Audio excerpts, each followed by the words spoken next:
التي بادرت ونظمت هذه الأمسية والتي بادرت أيضا وسنحت لنا بالفرصة. ممكن الزقة. أتاحت لنا الفرصة بالتعرف عن كثب وعن قرب لسيدة متميزة والكتابات متميزة. نشكر يعيل، وطبعا عادة بذكروا الشكر بالآخر بس طلبوا مني من البداية. أشكر عدالة، طاقم الإعلامي والإداري على العمل الدؤوب خلال الشهر الأخير في تنظيم هذه الأمسية، ومركز مدى للدراسات وطاقم مدى الذي عمل على ذلك.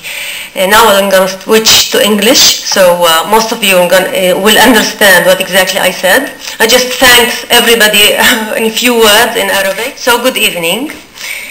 We are pleased tonight to host Ms. Naomi Klein, one of the world's leading critical journalists and writers today.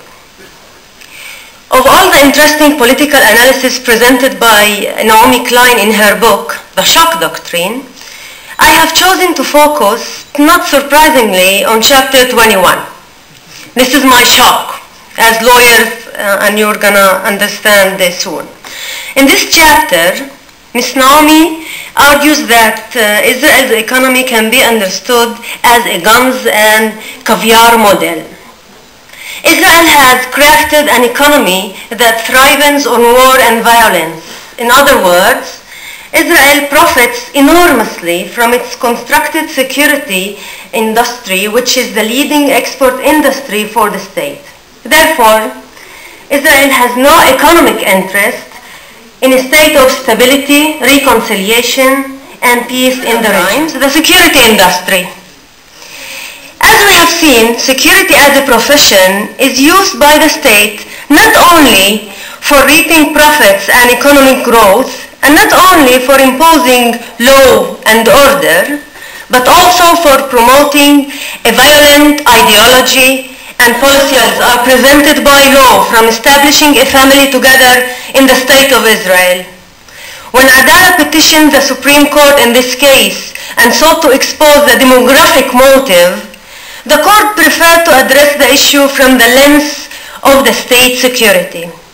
The family unification issue demonstrates that Israel is really pursuing a Jewish demographic security state. Another recent case that had been brought before the court recently, before the Israeli Supreme Court, is that of Sha'wan Jabarin. Sha'wan Jabarin is the General Director of Al-Haq, one of the leading Palestinian human rights organizations. Sha'wan received the Human Rights Award from the Netherlands and sought to travel abroad to take the award.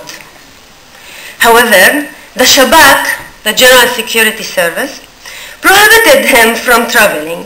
In fact, this is the fourth year that he cannot leave Ramallah at all.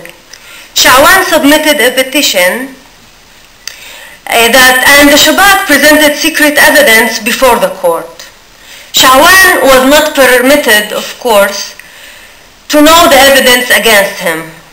As expected, the Supreme Court rejected his petition without specifying any reasons for banning his travel. And thus, as part of its policy, the Supreme Court consistently accepts the position of the Shabak and becomes a rubber stamp. Ms. Naomi Klein makes a sharp and astute distinction between the apartheid practiced in South Africa and the policy of racial separation in Israel. In our view, the policy of separation is not only a policy based upon the separation of Jews and Palestinians. It is a policy that seeks separation between the Arabs themselves, a cultural separation. An Arab citizen of Israel was prohibited from importing children's books in Arabic from Jordan because those books were published in Syria or Lebanon, states that Israel has defined as enemy states. He was even banned from importing books by Amos Oz or Salman Khail because these books were translated into Arabic in these enemy states. The State Prosecutor's Office tells us that Israel should not support the cultural industry of any enemy state. The policy of separation also exists within the walls of the prisons, of the Israeli prisons. It is enough to classify a prisoner as a security prisoner in order to deny him basic rights. Only Arabs are today classified as security prisoners, around 10,000 of us. We have cases challenging the denial of the right of a Palestinian prisoner to touch and embrace his little child during a visit. This prohibition, of course, will ensure the security of the state. We are also representing a political prisoner on his request to father a child. His request was rejected in the name of the state security. For this event, which I wanted to, of course. But if we'd known, we probably would have, we were just trying our luck. We didn't know it would work. Getting into Gaza is a right, as you know, that is denied to thousands and thousands of Gazans around the world who are not permitted to return to their homes, even to care and comfort aging parents, parents with terminal illnesses, to mourn or bury their loved ones. It's also a right that's denied to Israelis, including Israeli journalists who aren't allowed to enter Gaza, as you know. They're not allowed to bear witness to the destruction wrought by their own military, not allowed to show Gazans that there are Israelis who oppose the siege and the military onslaught, and simply not allowed, in the case of journalists, to do their job of reporting on what the government is doing. We know the case of Amira Haas being detained on her way out of Gaza.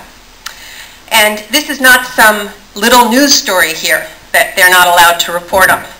This is the greatest act of violence committed against the Palestinian people since the Nakba. I handed the border guard my press pass, and she's on the way out, and she saw, "What do you do?" "I'm a journalist." "What were you doing in Gaza?" I said, "There's some news there. Have you heard?" She said, "Yes, we've heard."